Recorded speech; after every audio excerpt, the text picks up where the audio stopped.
بسم الله الرحمن الرحیم. بالکل ډیره د ویاړ او افتخار خبره ده چې افغان 19 کلنو ملي لوبډلې نړیوال جام ته لاره موندله. دغه نړیوال جام به د زیمبابوې او نامیبیا په کوربتوب په 2026 کال کې ترسره کیږي. هو د دې تر شا ډیره آمادګي نیول شوې وه، لکه چې وړاندې روزونکو په خبرو کې ویل، لوبغاړو هم په خبرو کې ویله. دوی په ننګرهار کې تقریبا یو میاشتنی روزنیز کیمپ درلود چې مشر روزونکی رئیس احمدزی ورسره و.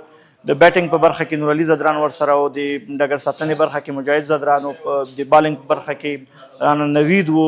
نو دوی خپل پوره چمتووالی نیولی و. بیا چې کله ننګرهار کې د دوی کیمپ خلاص شو، دوی بیا خوست ته ولاړ، هلته هم 2 اونۍ کیمپ ترسره کړ او بیا د روژې میاشت کې یو بل کیمپ یې ترسره کړ، تقریبا 10 ورځې هغه هم و.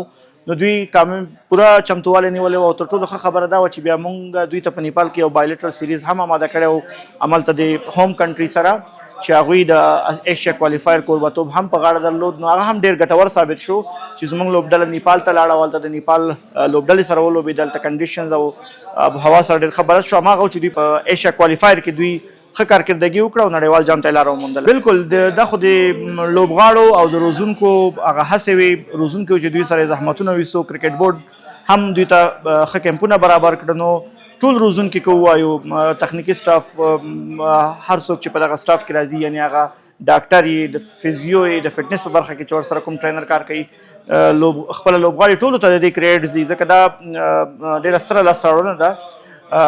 دا اسانه نه ده چې په اسیایي لوبډلو کې فقط یوه لوبډله کولی شي چې نړیوال جام ته لاره پیدا کړي او هغه بیا افغانستان شي. زحمتونه یې ویستلي وو چې بالاخره دوی وتوانېده نړیوال جام ته لاره پیدا کړه.